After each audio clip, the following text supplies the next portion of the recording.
Hello, good evening, brothers and sisters, neighbors and friends. This is Faisal Hassan, your Member Provincial Parliament, joining you tonight for a town hall meeting on safe return to schools, a virtual town hall meeting. And tonight we have guests, parents, and educators, and who are now joining, and others will be joining shortly. We have Comedy Lippington, who is a parent and residents of the community, and also Felicia Samuel, who is also an educator and also Ontario NDP candidate as well. And tonight we'll be talking about safe return to schools. First, I'll be a land acknowledgement. At this time, the land that we know as York Southwestern is a traditional territory of many nations, including the Mississaugas, of the Credit, the Anishinaabe, the Chippewa, the Haudenosaunee, and the Wendat peoples, and is home to many diverse First Nations Inuits and Métis. I look forward to the discussion and hearing your thoughts and questions on a safe return to school. Thank you to everyone for joining us this evening for this very important discussion. Families are feeling anxious about the upcoming school year. Parents and teachers want a thoughtful approach to reopening. Modeling from Ontario Science Table suggests a fourth wave is imminent, and parents deserve proactive measures to help ensure the safety of schools. Parents are insisting on funding necessary to make that happen, and they deserve to know that the province is doing its best to implement the measures necessary to keep kids safe and in class. No one expected the work to be easy. That is why we have been calling on the government to make action since June of this year. This government has already wasted too much time, but there are still steps we can take today to improve conditions and avoid disruptions to school year. This evening, I'm joined by a panel of guests that include parents and educators, teachers, and we'll be joined shortly Jessica Vale and Court, a local parent, and Crystal Stewart, a local parent, and Dave Bennett, Western Village Residents Association chair, and Comedy Lippington, a local parent, who is also have already joined and is here, and Felicia Samuel, who is an educator and also Ontario NDP candidate for Scarborough Rouge Park, and also Mo Joa, who's also an educator and teacher. Um, First, I would like to welcome Comedy.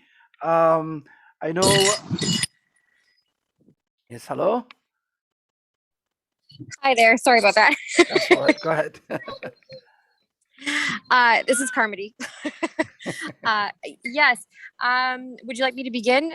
Yes, welcome. I know that tonight we're having a town hall meeting on safe return to schools, and I know parents are worried about safe return to schools, and also we are also aware that also disparities of schools. Some schools have more resources in our schools, some of them don't, and we have been an afterthought, and this is also neglect for many, many years from representation as well as also investment lacking in our community. Yeah, absolutely. So I wrote you this past week in regards to my 4-year-old son. So background on me, I'm a resident of Weston, and my son is 4 years old and is embarking on his journey in school at JK. We initially decided to register him at Palmo Park. And Palmo Park is within a kilometer of us. And I have searched since March to try and find before and after care for my son, along with my daughter, who is a year old. And it's been a very difficult process. I have reached out to the school, asked them what other students are doing. They couldn't give me any answer, which was very disappointing that they couldn't help in any kind of way.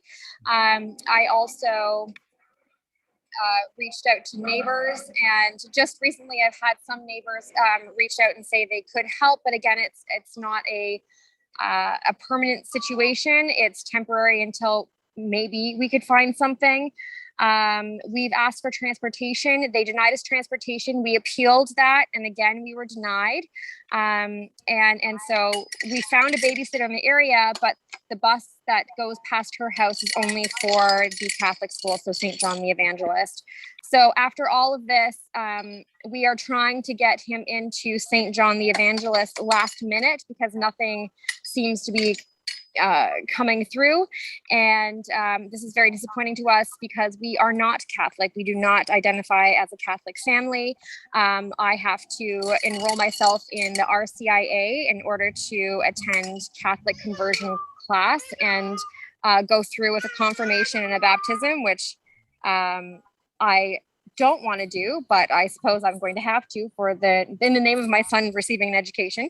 And I think it's just appalling that Palmo Park, and I understand that it's been years since Palmo Park has had any before and after programming. And I will add as well that Palmo not only does not have a before and after program, they also don't have any daycares that they're affiliated with that can escort or have a bus come and pick up students and bring them to Palmo Park.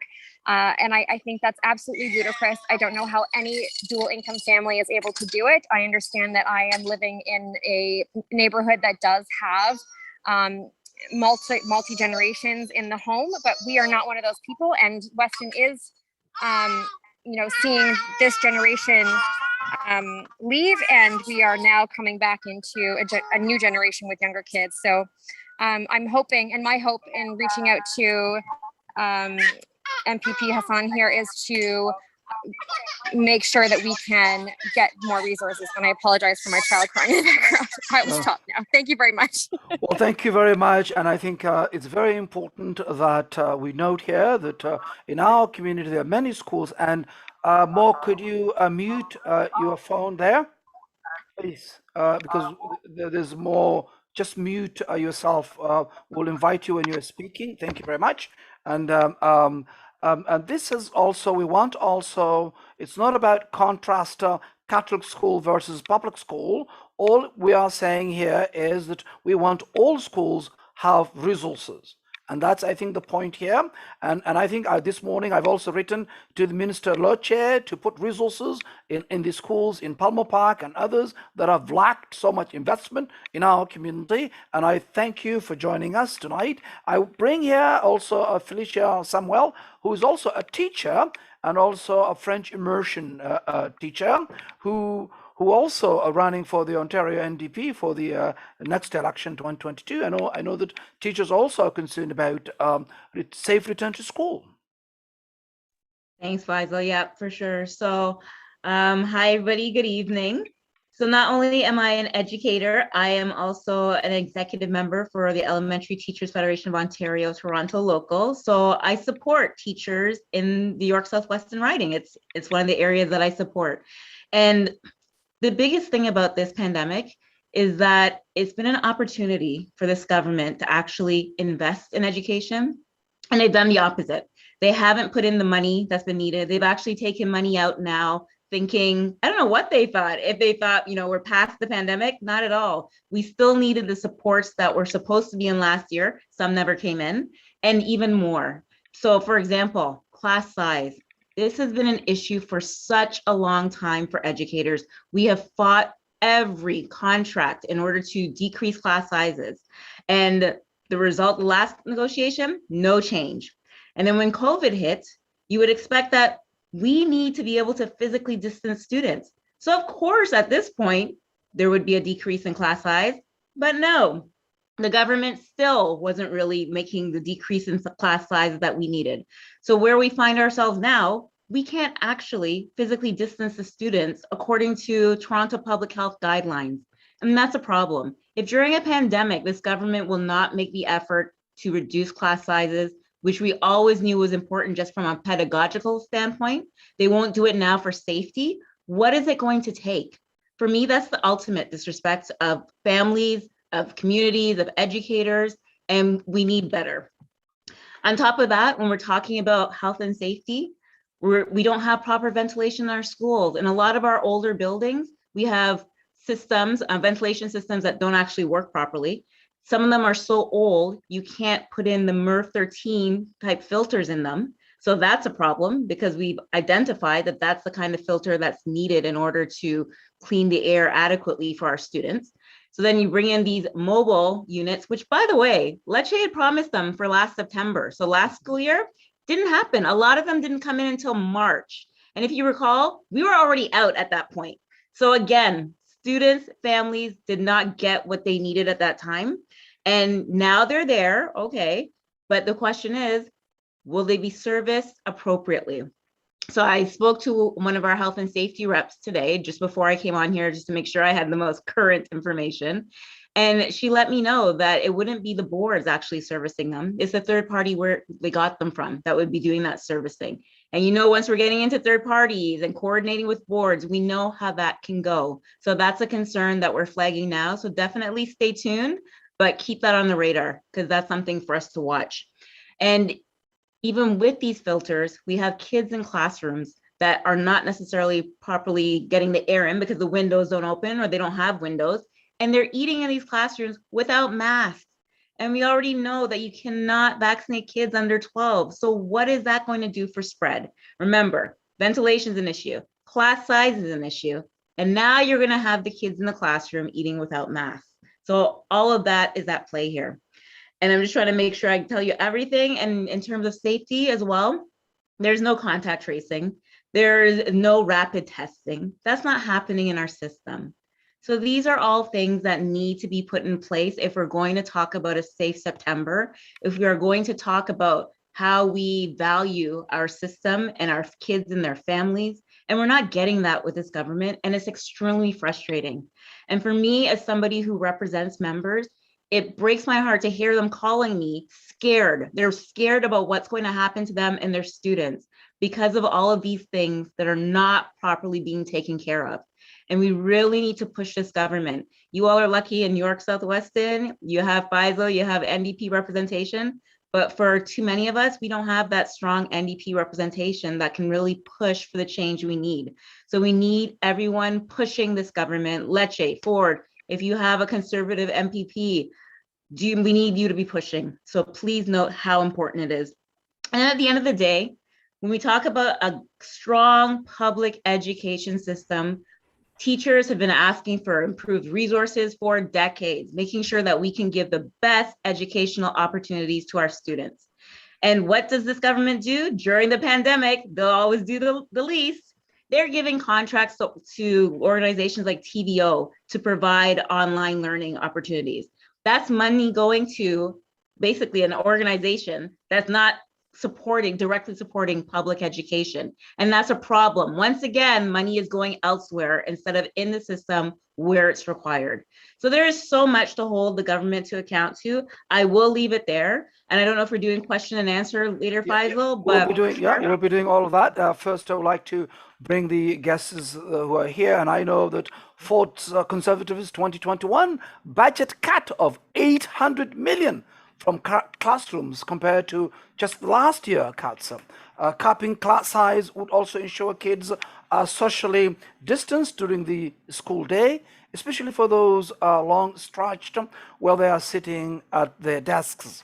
And it's very important. Of course, we need smaller, safer class sizes, improved ventilations with clear standard class sizes, inspections and public reporting, mental health support, paid sick days and family care days for everyone, including parents, so they can keep sick kids at home and all education workers as well. Also here tonight, we are having a safe return to school, a virtual town hall meeting, and also Dave Bennett is also Western Village Resident Association president, and also here we're joined Mohammed Joa, who is also an educator. Quickly, I want Mohammed maybe to open your video quickly.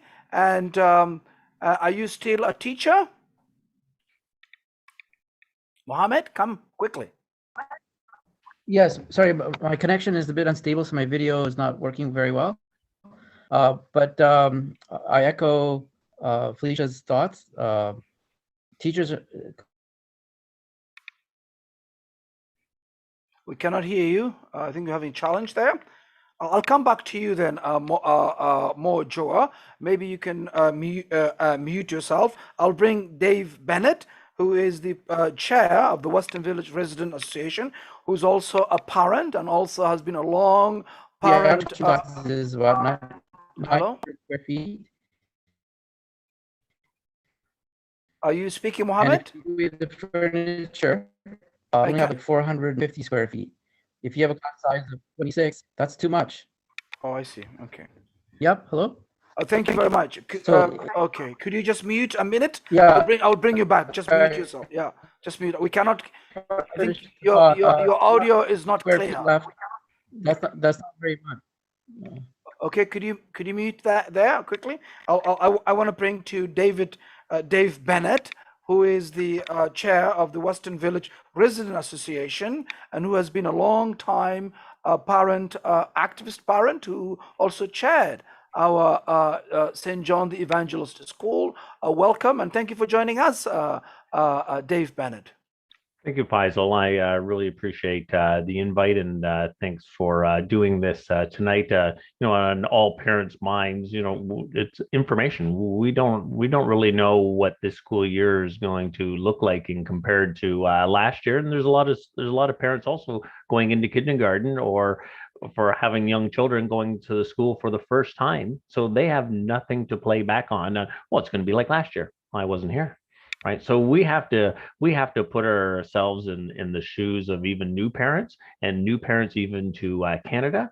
They don't know what it was like last year. And right now we're really short on information, right, on what to expect. And as a father of a child with being autistic, they need to know way before, right? It's less than a week now. This is not enough time to prepare my daughter on what she's going to expect. It takes weeks to get them situated in their mindset on what they're going to get into.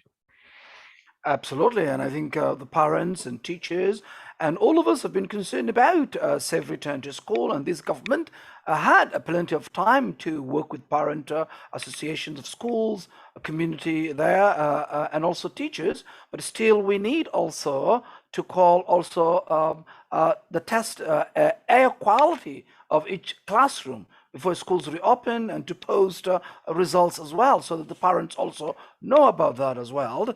And I know, Mohammed, you didn't finish your thoughts because your connection is not strong.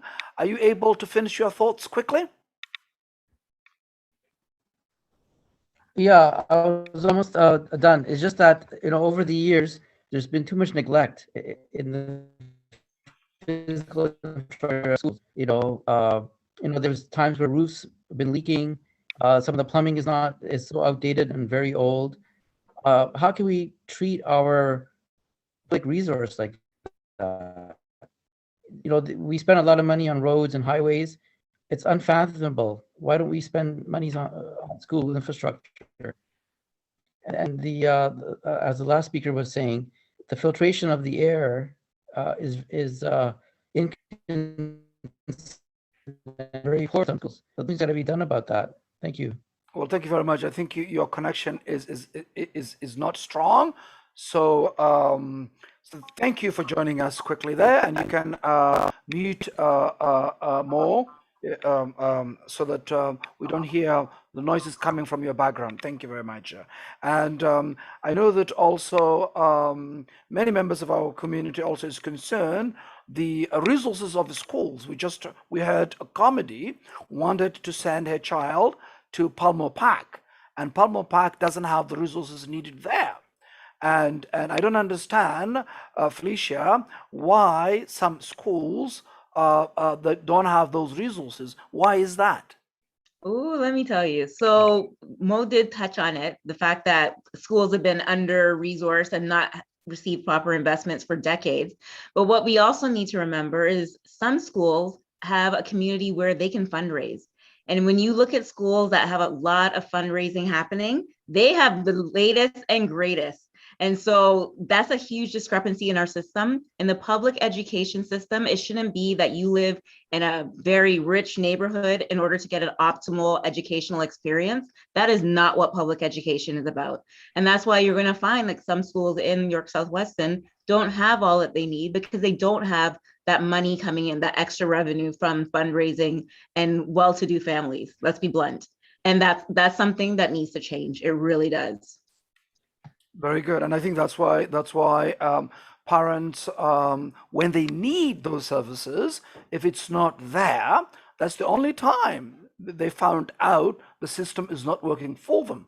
And I know that it's not fair. Some schools and some parents are well-to-do, and others who are not, they do require extra support, and that's where it comes in. I would like to bring a comedy. I know it's very difficult for you because you wanted the services for your child, but it's not there. And I know that this morning I have written on behalf of our community to bring those resources. Those resources are lacking in Pelmo Park and similar schools to be provided. So if you had an opportunity to speak to Lecce right here, what would you have said, Comedy? Great question. I think I would have said that everybody is entitled to before and after care, and everyone should, if they are able to utilize that service, should have it at their use. And I do know I have friends that are in London, Ontario, and from my understanding, every school in London in that area, they have a before and after program, whether it's for one student that needs it or every single student in the school who needs it. And I think that's something that we should have in all of our schools in Toronto.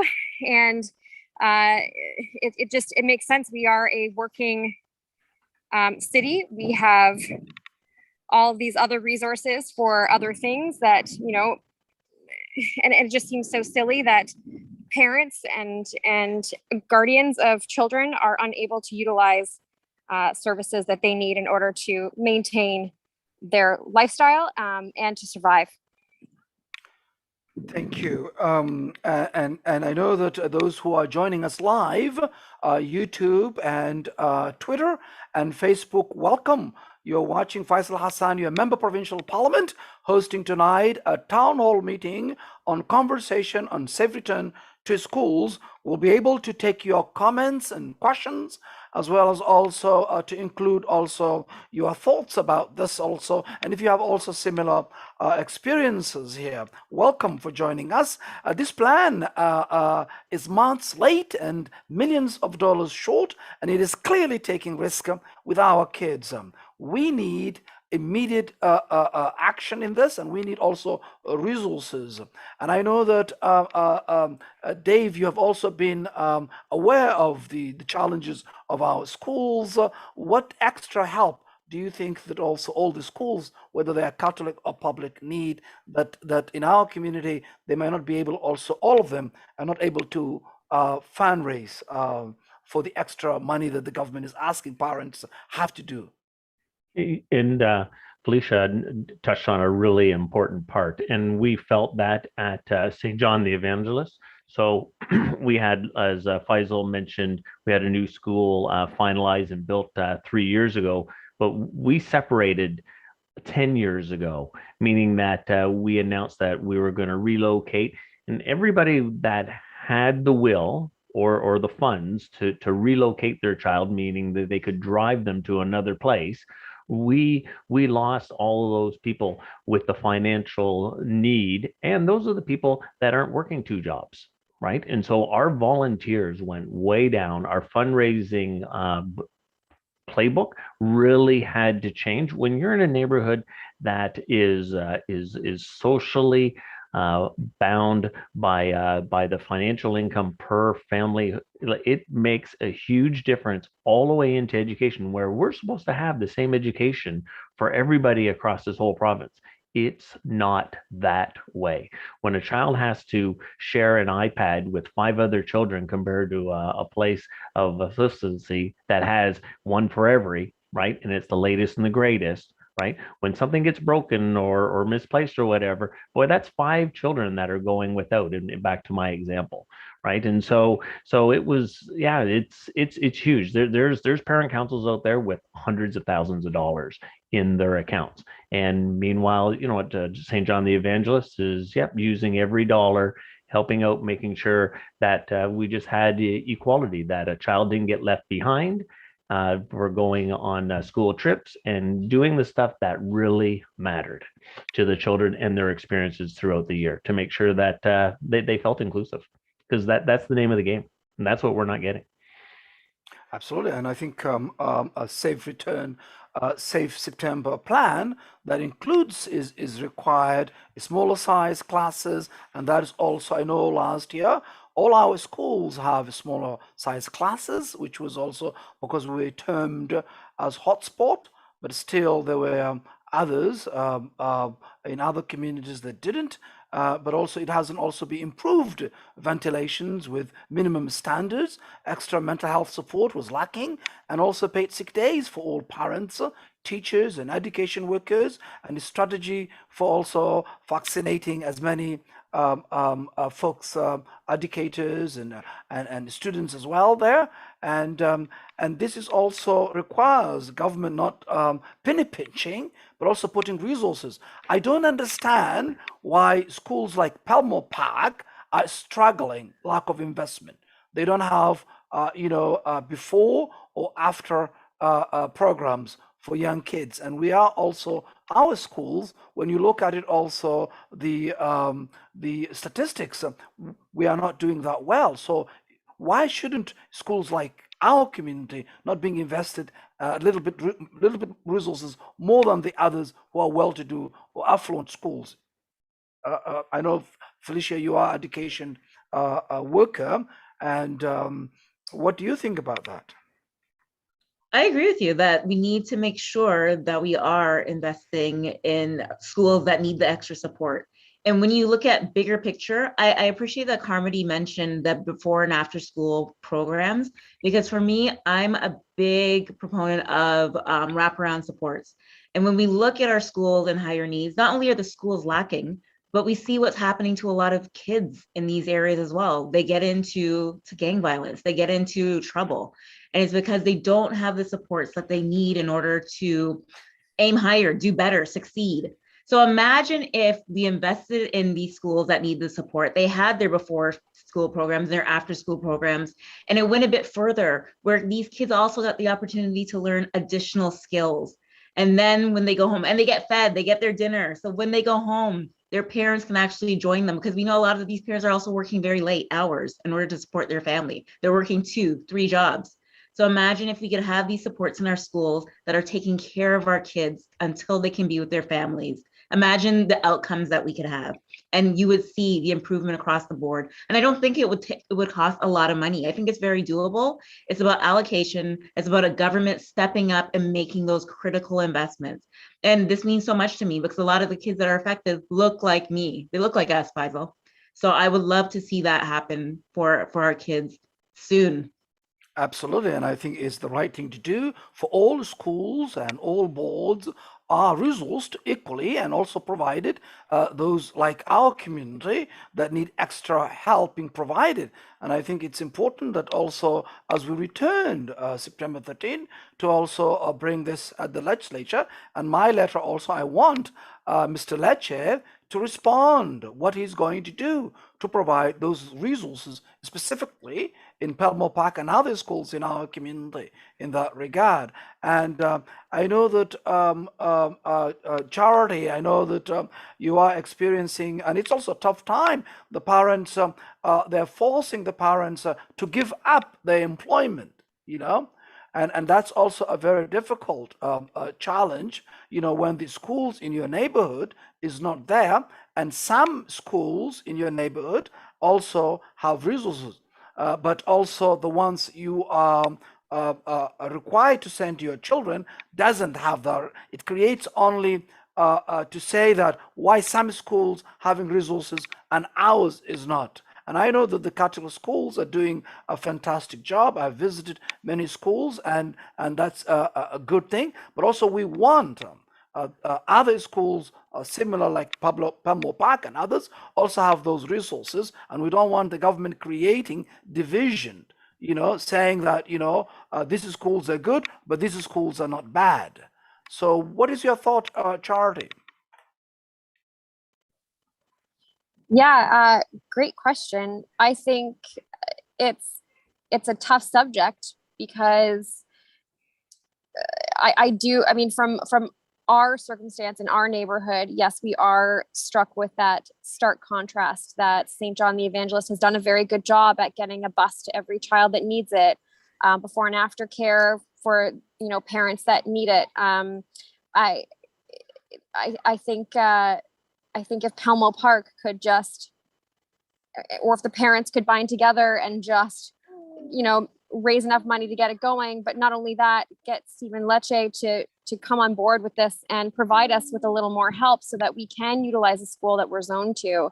I mean, I've gone the gamut, everyone. I've asked for optional attendance to Weston Memorial. I've asked for I think it's H.J. Alexander, which is across the street from St. John. And I was denied access. I appealed those as well, because they had offered before and after care, or they had daycares affiliated with them that would escort or bus the kids to the school. All we need is a daycare that is willing to take students, or families that are willing to bind together and provide care for each other's children, or anything. And I know I'm not the only one. I've discussed it with people on Facebook, on our Weston Village group, and everyone that is in my situation has also voiced how difficult it has been. And we're not all stay-at-home moms. We are not all stay-at-home dads. We don't have guardians staying with us that can help. Our neighbors are strapped as well because they're also in similar situations. And I think if Pelmo Park could just find these resources, I'd be happy to send my child there. And I think a lot of parents would have a huge weight lifted from their shoulders. Absolutely. And it's unfortunate that we haven't been there yet, especially since I know people have been making noise for several years now about this. And the parents in our community, they're not asking that much.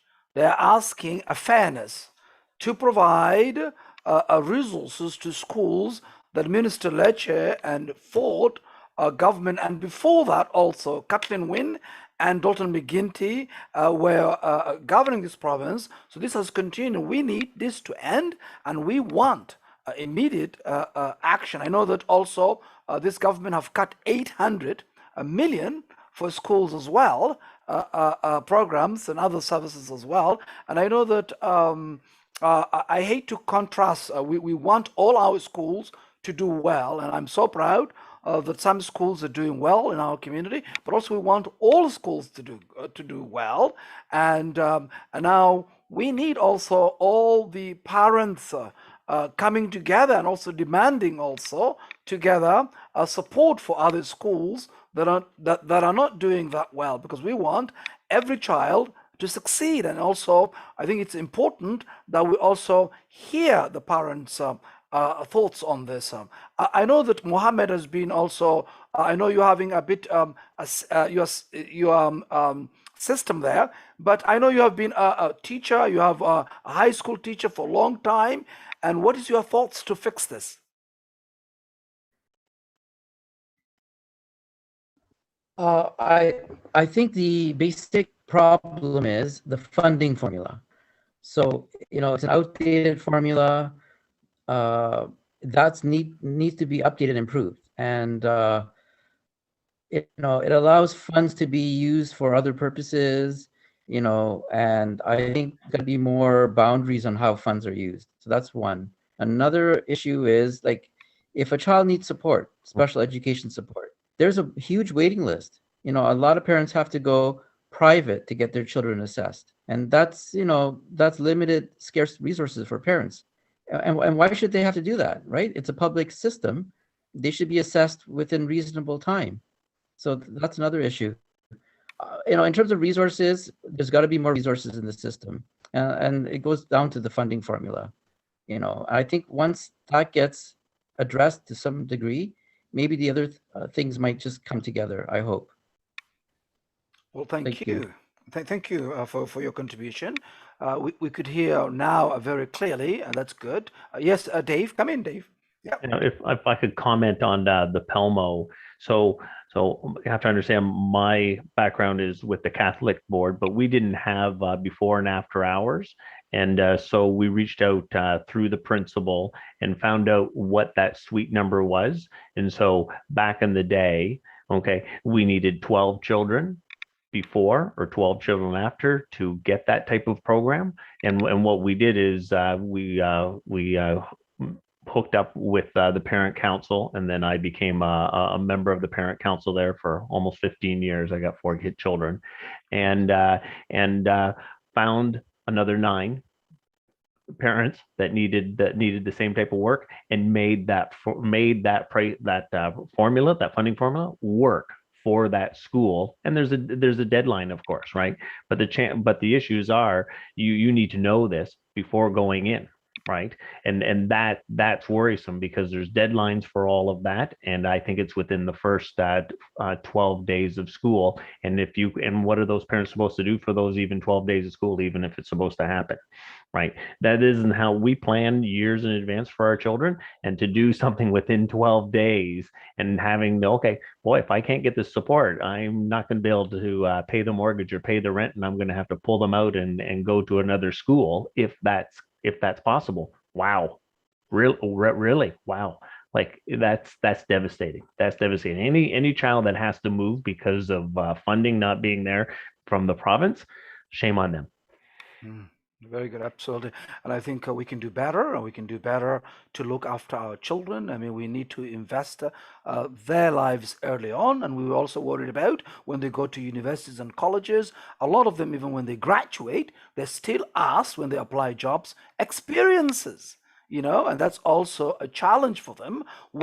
How are they going to gain the experiences if we don't provide them work integrated learning, where thereby their field of study, they could have specific skill like internships and co-ops, and those are paid so that they know exactly their field of study, where to look for, and no one will ask them, you don't have the experience, you have actually the experience, and now you move into that. We need to integrate our education much better, and it has to put more resources early on.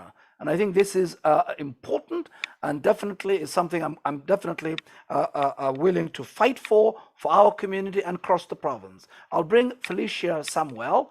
I mean, your thoughts in this. I know that Mohammed talks about the funding formula, and it's a problem. Definitely it is, and lack of resources. How does the board distribute resources, for example, in my community?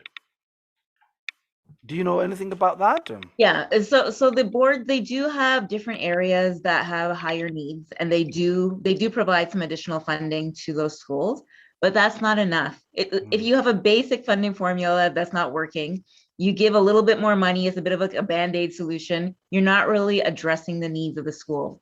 And that's why fundraising comes into effect, because even in the well-to-do schools, as we were calling them, that extra money gives them the extra ability to get more things. And so when it comes down to it, the funding formula is not good enough for any school, but you have certain areas that can make up for the loss through fundraising because of the communities and the money that's within them. But I want to come back to a point that you made, Faisal, that got me kind of excited. When you talked about parents in one area supporting a school in another area. And to me, that speaks to, that's some next level organizing. If you could do this, I've never seen it done. It would be very cool. If you were able to almost create a super parent council where you've got so many parents from your riding really shining a light on some of the inequities in the school, whether their school is a school that has a lot of resources or a few resources, but talking about the differences and showing trustees and others in government the discrepancies. Having that happening from a grassroots level, I think would go a long way in pushing us forward and addressing some of the inequities in education. Because it often feels like, it's a few loud voices, and it's teachers, it's unions, it's people for education, those kinds of organizations doing that pushing. And so it doesn't necessarily become an election issue. So if you had your super council of organized community members and people who care about education doing that groundwork, I think that would develop a different kind of momentum. And I had never actually really thought about that until you said it. So it would be really good to see that happen in New York Southwestern. I would love to be a part of it, but I think that's something we could replicate all across the province, right? So I think that would be a good way to get some real movement and make education, public education, a real election issue. Because we know it's not considered sexy, so nobody really talks about it during election. But then the wrong government comes in, and what do? When the first thing they do is cut money to education. So we need to change how this is treated and really show what we can do as a collective. So I would love if you got that started in New York Southwestern. Well, I mean, I think it is the parents when parents see a crisis. I think that's what people will come together, and also other people with goodwill also will join in, because kids in our community, whether they go to Catholic school or public schools, they are our kids. We want them all to succeed, and helping one another and putting pressure to the government of the day makes sense also to also demand more resources. In here, of course, in York Southwestern, I'm the member of provincial parliament, and it's my responsibility to, of course, advocate for all boards to have the resources needed. And now I realize there are many schools, even some of the Catholic schools, the other in our community, don't even have a working gyms where kids could come and actually play. And we've been fighting for that, for some extra resources from Mr. Lecce, for my intervention to help them. We also had, some schools because of the number of our kids that are the boards are trying to solve them, and we want those schools to remain in our community. We don't want schools being sold to highest bidder, because we can use those schools for community activities, other after school programs for schools, for our kids, places where they can also learn other skills, other mentoring programs. So these are assets of the community. And I know that we can, I think it's a good idea, all parents working together and helping the other schools. But I think its time have come, because we are all in it together. I mean, I think that is what we have learned during the pandemic. I know that the experiences, David, you have learned a lot, because you have got involved and you have made improved. I know that also in St. John the Evangelist, kids were also going outside of the community during where the schools they were waiting to be built, and that was also a lot of setbacks for that issue. Would you like to share the challenges you had there as well? Dude, that was like a 10-year process. So let me give you the 3-minute summary of that. So St. John the Evangelist, when we wanted to get that replaced, our school is 2 years older than Canada. So that's how old our school is. And so this is our 5th building at that location. And so we also had the Metrolinx UPX that went behind us that delayed us for a while. But we are also playing on that UPX tunnel, thanks to Mike Sullivan from our area, who came up with that idea. And so we have grass now for the first time after 4 decades. And we had a portable that was the same age as me. I was born in 67, and that portable had the age of 67. That's how long, and I love portables. Okay. And so and we can talk about that for another reason, but you know what, you wait so long for a school to get rebuilt, and you lose out on chances. You need to know that far in advance. Every school board should have a list of schools that are prioritized by their funding model, but it's all about that F. If you don't have that, things have to wait, and places get tighter, and the kids know that they're getting underserviced. We're not fooling them. right? A kindergarten child will know if their school is being underfunded one way or another. And yes, in those affluent neighborhoods, yes, they can't buy books and they can't spend their money on those things, but they can spend their money on the frills and other pluses. So now the school budget doesn't have to, and so they will have more books. So they will have better chairs. They will have all of that kind of stuff. Where our parent council, we're just looking to replace chairs. We didn't care what colors they were. Like we were just like you're just trying to. I don't want to use it's a survive word, but yeah. We just need a chair. It doesn't need to look pretty. Where yeah, you just visually you go into a school that's at that different level, and it's there. It's right dead center, and boy oh boy, our kids shouldn't notice. And I mean, I absolutely. And what would you suggest, like parents sending their schools in Palmer Park, how to overcome the challenges there? Yeah. So Pelmo Park is an interesting size school. They do have a parent council. Okay, they were meeting regularly last year. As of December, I can see why it was reduced. Reach out to the principal. If you don't hear back within 36 hours, go to the superintendent. After 36 hours, you go to the trustee. It's Chris Tonks. He's been in the area forever. He's got 4 or 5 children, very hands-on. I probably have dealings with him about every other month, even though I'm in the Catholic board, and find out what it takes to get funding and how many kids need to put up their hand to get that before or after school program at Pelmo, because it is two different things, right? If half of the parents need it in the morning and the other half need it in the afternoon, it might not happen. So you know what, I would approach the lady who's on here with us. You know, Comedy, yeah. make a flyer. Yeah, make a flyer and reach out to all of those. Reach out to everybody that's the first day of school and go, would you be interested? And give out your contact information and find and look. We're trying to get a list and you just grassroots. Just like Felicia says, it's grassroots. We have to take care of ourselves. Yeah, absolutely. But also, I see also you mentioned about the Chris Tongs, but Chris Tongs have kids, but he sends his kids to the Catholic school, even Yes, he though does. he represents the public school. Yep. I don't Yep. understand how that you represent a public, but you don't send the public schools because the Catholic schools are really better than the public schools. So we have a crisis, absolutely here. I'll bring Charity here. I know you've done all of that, I suppose.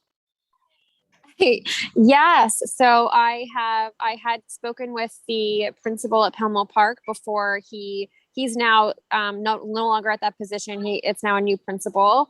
I've spoken with the principal, the vice principal. I've spoken with the superintendent, and I tried to reach out to Chris Tonks. Chris Tonks never responded. I did hear from Kwame, and he was very helpful, or tried to be very helpful. Find it interesting, though, that he didn't suggest that I reach out to other parents to find out exactly what Dave is talking about in terms of getting, seeing who would be interested. And I think that is because the Ministry of Education, and perhaps maybe just the board, I'm not sure, sent out a link. Didn't send out a link, I should say, had a link for a survey for the parents of Palmo Park to fill out in regards to whether or not we required before and after care. And they didn't advertise it. They didn't send it to any Palmo parents that I'm aware of. My son was then registered at that time, and I never received it. I actually found it from a friend of mine on Facebook through the Weston Village Facebook group, and I filled that out. And we both filled it out, and she had posted it there for other Palmo parents to fill it out. And the results came back that we were unsuccessful in finding the numbers that we required to start. I apologize for my child. No, Oh no no, worries. no, No, no, no. no. We love No, kids. talking is Absolutely. good. Yeah, Um, that's fine. Yeah, and that's fine. so, okay, sweetie, we it was unsuccessful, and so I think at that point, I'm not sure whether or not Mr. Lennon had decided that was where the buck stopped or not. But I am totally willing to be a part of a parent council to start something like this. I think we have the resources that we need in place. There's a community center right next door that I'm sure is not being utilized on the daily, that we could easily be turned into a daycare, Exactly. or facilities within the school itself. I think the sky is the limit, and I think we can do whatever we need to do as long as we band together and try our best. Absolutely, and definitely, I will be advocating on that. We need those resources being put there, and you mentioned the schools can also host a childcare center there. And if not, then also the community center there. That'll be fantastic. And we need also to find out why. I mean, there will be a new school principal. Maybe also you could also follow up with that. But also, I will be also waiting what Lecce is going to do to help our community here in this regard as well. I know Felicia was patiently listening intently, and I know that is also in your community and across the city. Is there many examples where school trustees are actually sending their kids to public schools, not sending to public schools, they represent public schools, but they're sending to Catholic schools to their children. Has there been any other examples like that? Not that I know of. And actually, you telling us about Chris Tongs, that was news to me. I didn't know that. But no, I can't think of any trustees in Scarborough that are doing that. So if they are, I just don't know about it. Okay, there might be more. I don't think he's the only one, and that because also that's also something that has been happening. I don't think he's the only one, because it has been the trend that has happened. It's common now because it has happened. I know, Mohammed, how many years have you been teaching in the public schools, and what your experience has been? Yeah, I've taught for over 20 years. The one thing maybe I can give some insight. Every school has a budget, and there needs to be a budget committee where you have teachers and parents on that committee, and to talk about how is that money going to be spent, because that money is public money. That money belongs to the community, but it doesn't belong to any one person. And oftentimes, an individual will start to say, well, I'll make the decision how that's distributed. And so that needs to change. And the other thing is, sometimes there's money left over from a school budget at the end of the year, right? And that's not a good thing, because that money should be used either for resources or for programs or equipment. That shouldn't be the case. So I think hopefully, if there's a future government, they address that, have a proper procedure in place, that there's a school budget committee. I know there's a parent council committee, but I don't think they get to see the school budget per se, the details of that. So to have something like that, to share it, and to have some transparency in that regard. Thank you. Well, thank you for your thoughts in there. I know that we're coming to the end of almost 7 more minutes, and I'll bring Charity for your last thought on. I know it is a challenging time. We are also in the middle of the pandemic, and now when you wanted to send your child, you found out in your own community there's no resources, and that also very frustrating, and also very let down by your own government. And I'll give you, of course, I know all about now, and I have also written to this morning to Minister Lecce, and I would like for him to act on this, and I will be following up as well and reporting to you as well. Thank you so much. I really, really do appreciate you bringing us all together to discuss this matter. I think it will help not only myself and my family, but many families that are choosing Pelmo Park.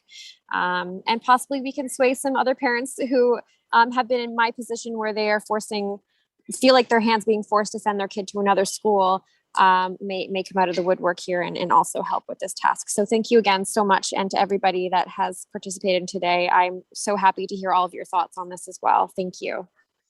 Well, thank you. And I'll bring Mohammed quickly for your last thought. Thank you, Faisal, for arranging this. It's good to have dialogue and to hear people's view, and keep it up. Well, thank you very much. Felicia? Yeah, thank you also for inviting me. And I have to say this, I represent Pelmo Park. It's one of my schools in Ward 6. And I just want to make it clear, when we're talking about Pelmo Park, we're talking in terms of lack due to government, lack of funding, underfunding, and lack of action. But the teachers, the educators, the principal there, they are all doing their best to really provide a great education for those kids.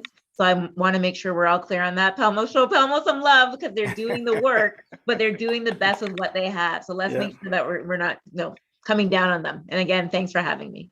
Well, thank you. I think that shows clearly, as a leader also who also knows the teachers in our community, definitely we need more resources to make sure parents in our community have those resources that is there for them. And I think we need more resources. And you're right, the answer is not to cut education resources. As this year alone, 800 million was cut by four conservatives, and that's not right either. Dave, I know you are the president of the Western Village Resident Association, an active parent, and I thank you really for taking the time to join us tonight. Your last comments and thoughts to conclude this. Yeah, and I want to just Felicia hit it on the head.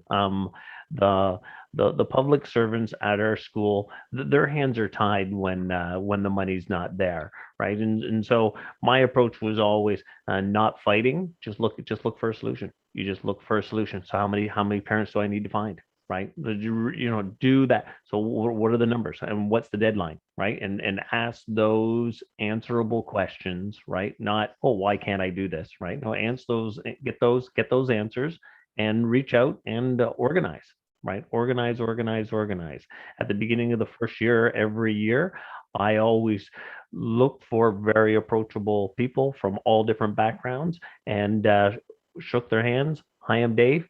We'd love for you to join Parent Council.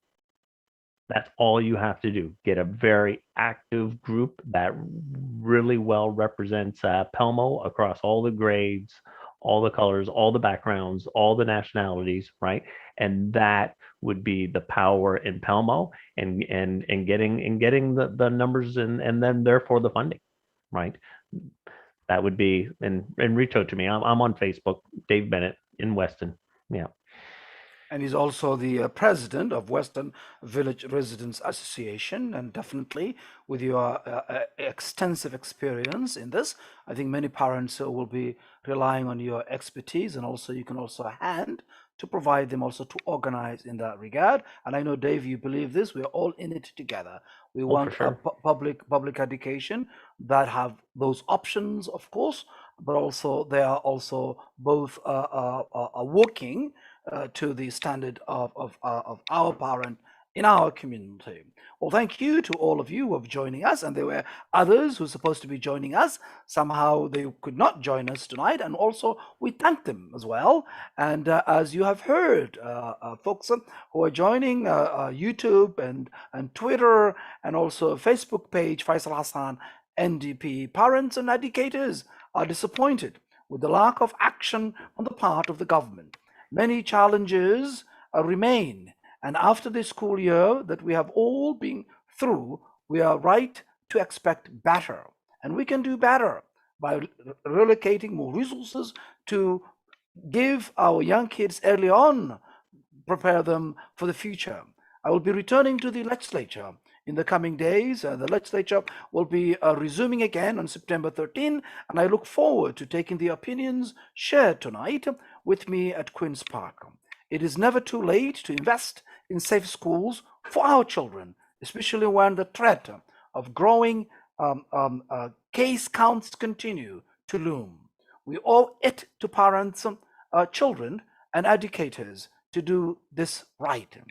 I look forward to your support as we hold the government accountable and demand better for our children and their futures.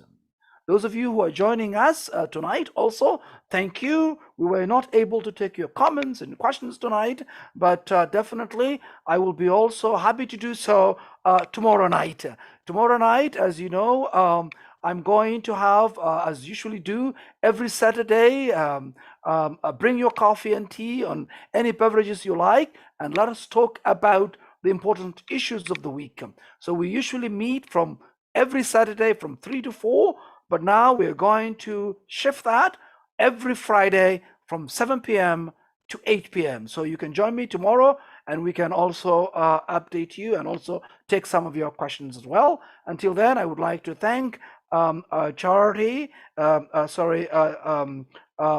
Comedy, Leamington, a parent, local parent, and also Felicia Samuel, a teacher who also directly involves in our schools, in our community, Mo Joa, a teacher, and also Dave Bennett.